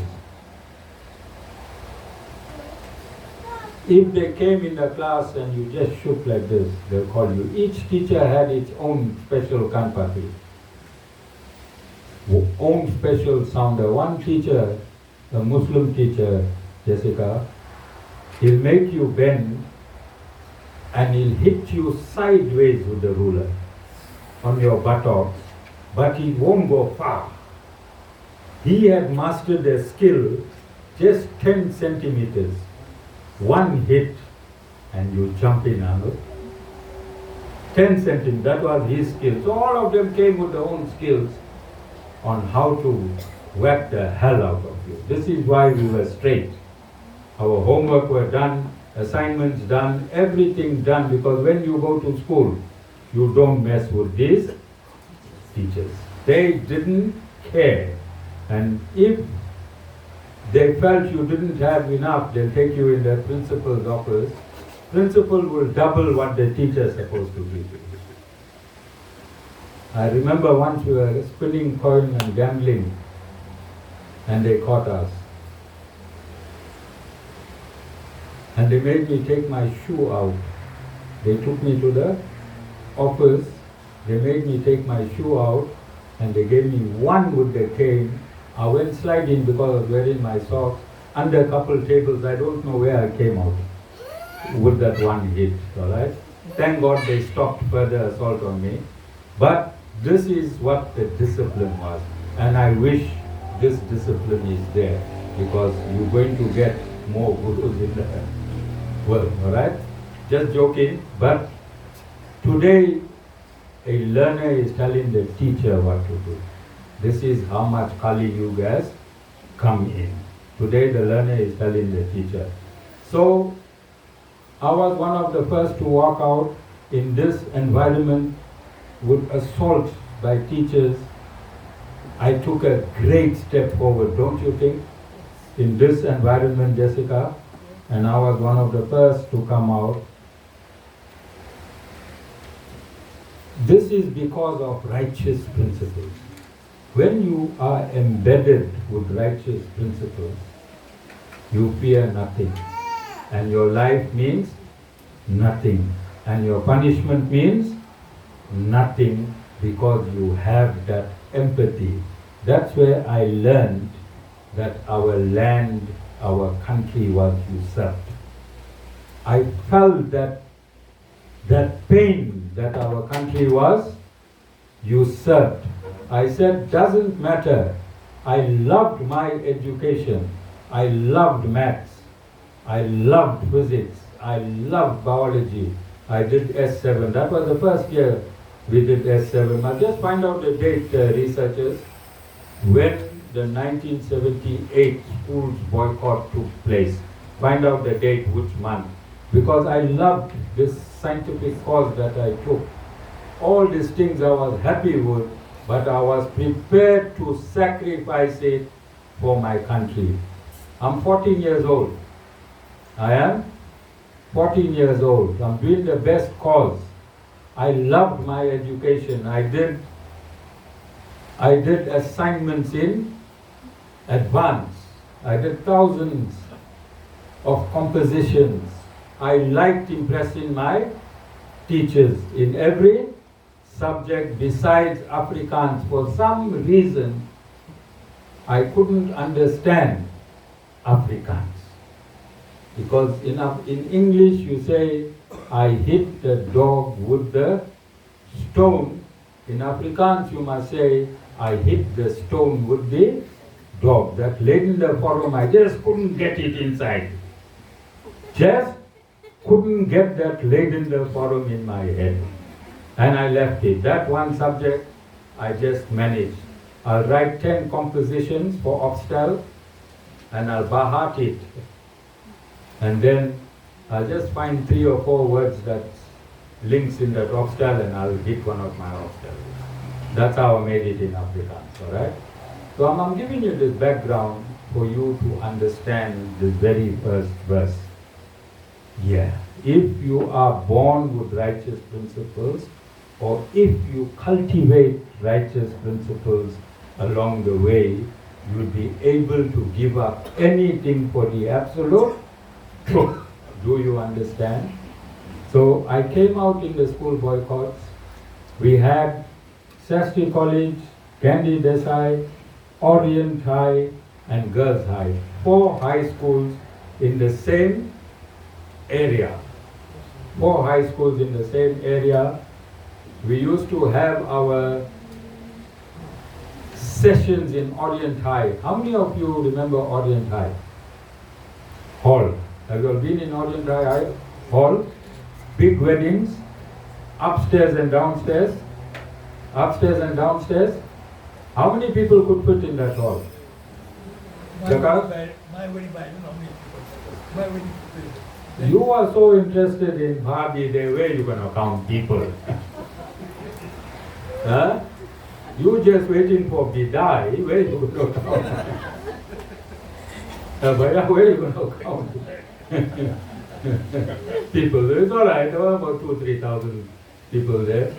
Alright, but so we used to go every day at Orient High and we used to discuss politics. That is where we heard the song Nelson Mandela shall be king and wear the crown. And then I heard about Steve Biko. Then I went into the library, we did research. Remember at that point in time, everything was censored.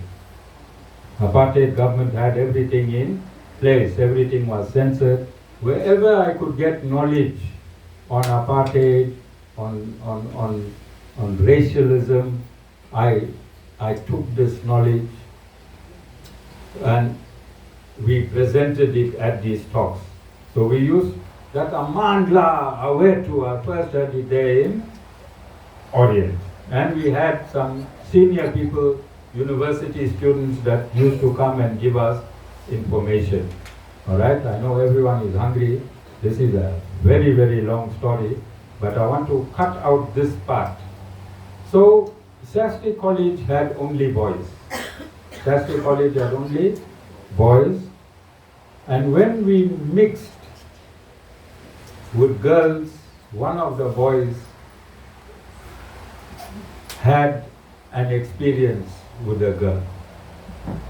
Alright? And it was brought to our notice, and this disrupted the entire boycott. We were there, we were ready to fight.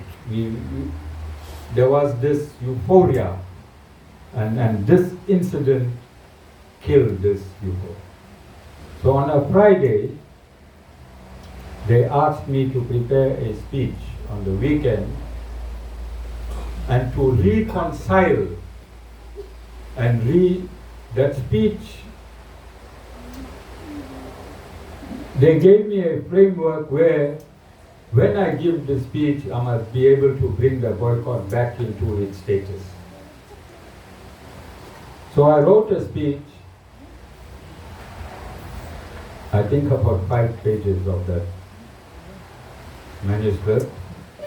I did research, I wrote the speech, and whilst writing the speech, I had this divine revelation where interfaith, where we must have a government with all the races and all the religions. I had this seed of interfaith was planted when I was writing this speech.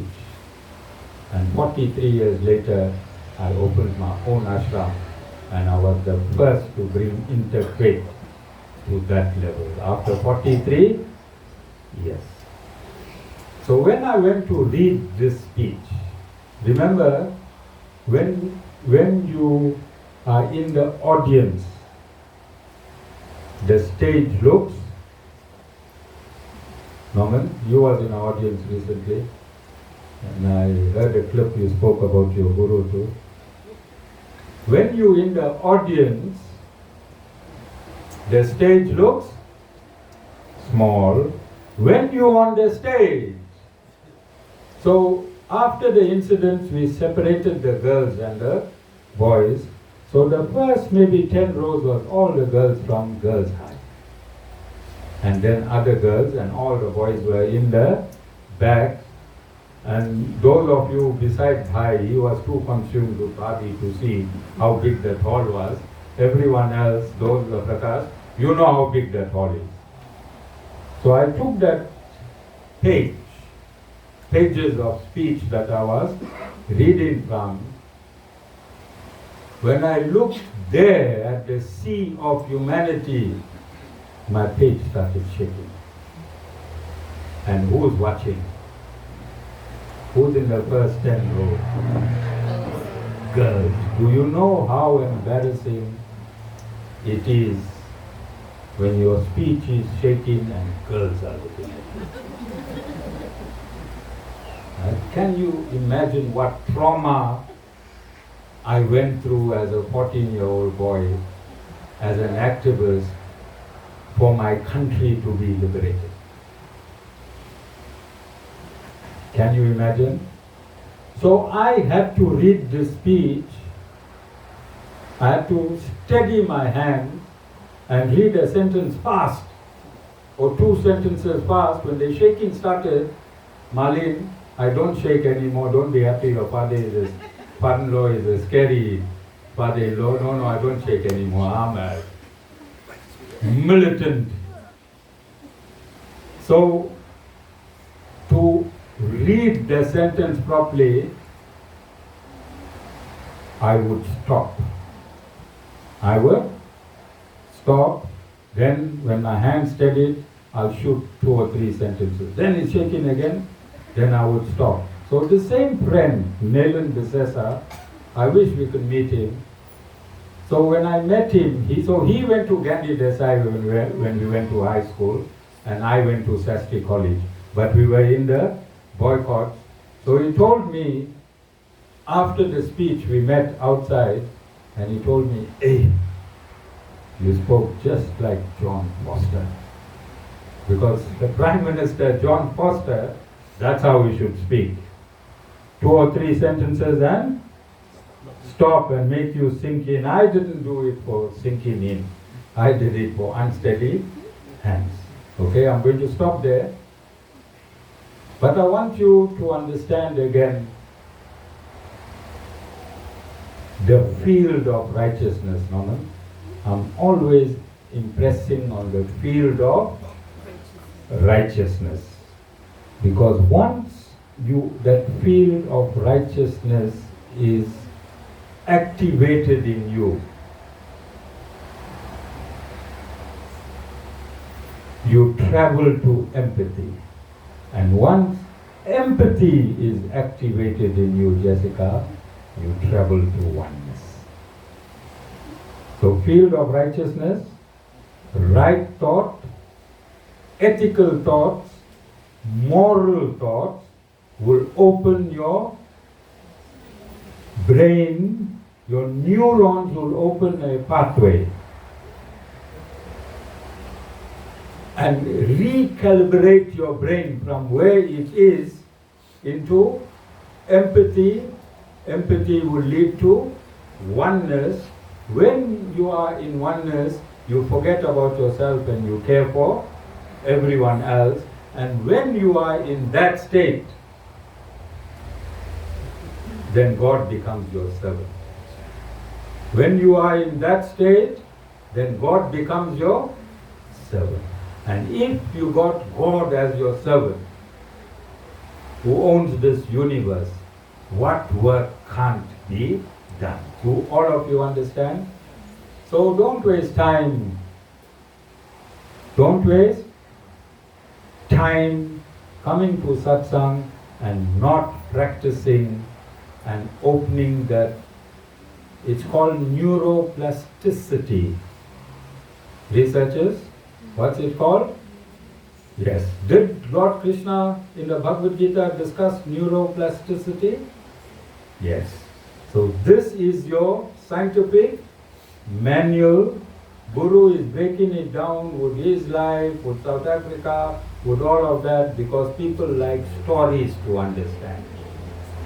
People like stories to understand. See, Bhai and Bhabi will go home, then they'll say, hey, when we got married, Guru's hand was shaking there when he was reading his very first big speech. Isn't it? Because we said it in a story. If I say, through neuroplasticity, you can become divine, will it help you? Won't help you. But if you reflect, hey, Guru was only 6 months old, he was drinking milk, other children were crying, he wanted the other children to drink milk. Anna? You'll hire one whole truck of Clover dairies and say, hey, feed this Jondo people milk for Christmas. You understand?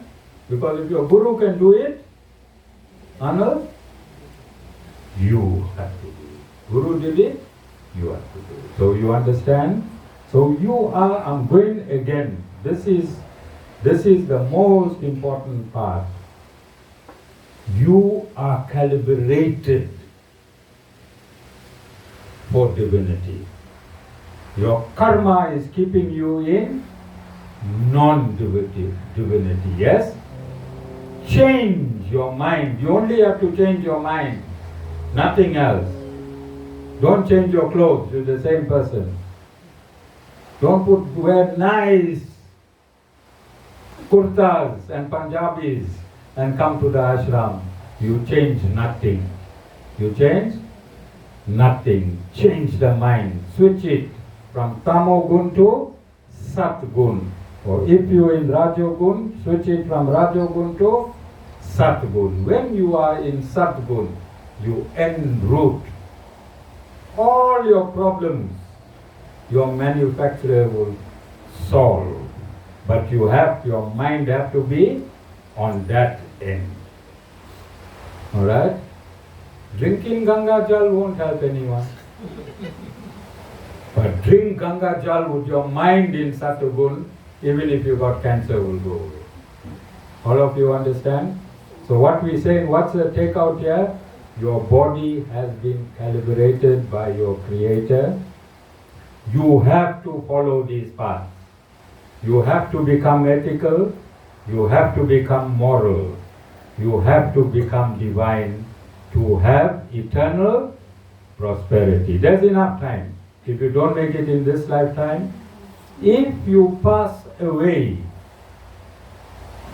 at any level of divinity, God makes sure that you will be born to a family in that level of divinity, so you can come back to your spiritual university.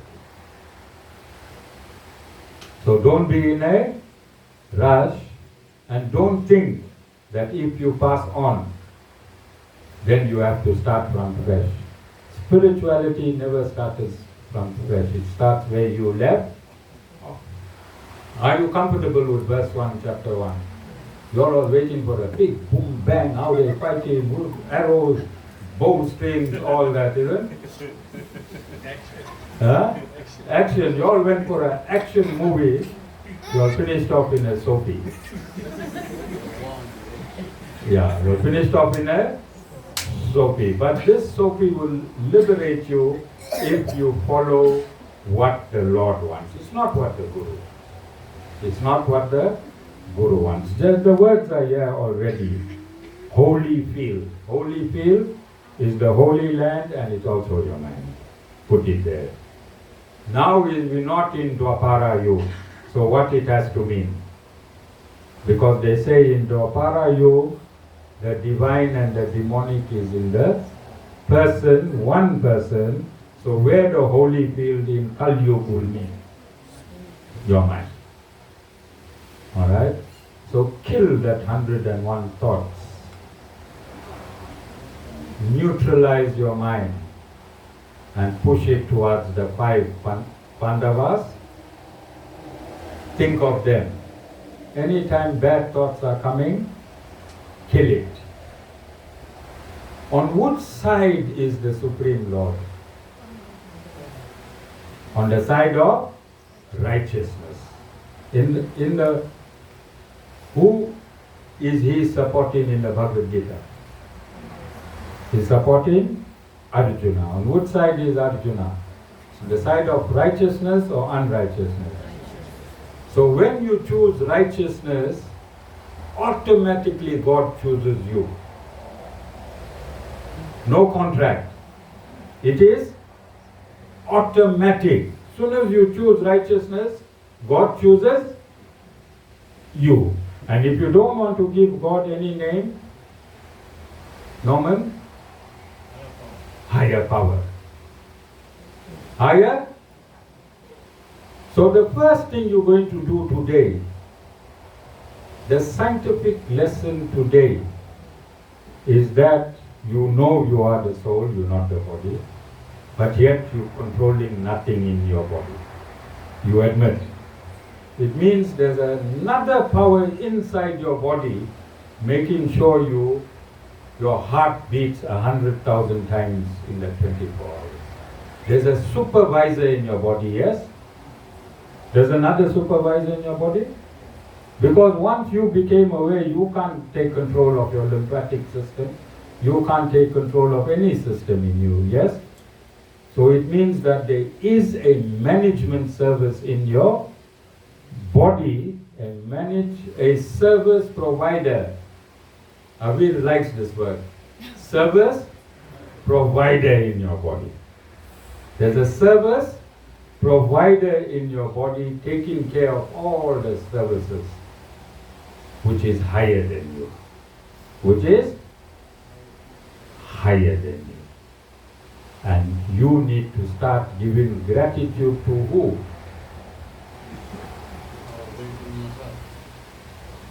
giving gratitude to that higher power that makes you breathe every day, that makes sure you got food every day, that makes sure your heart is beating 100,000 every day. Do you understand? When you give gratitude, what happens?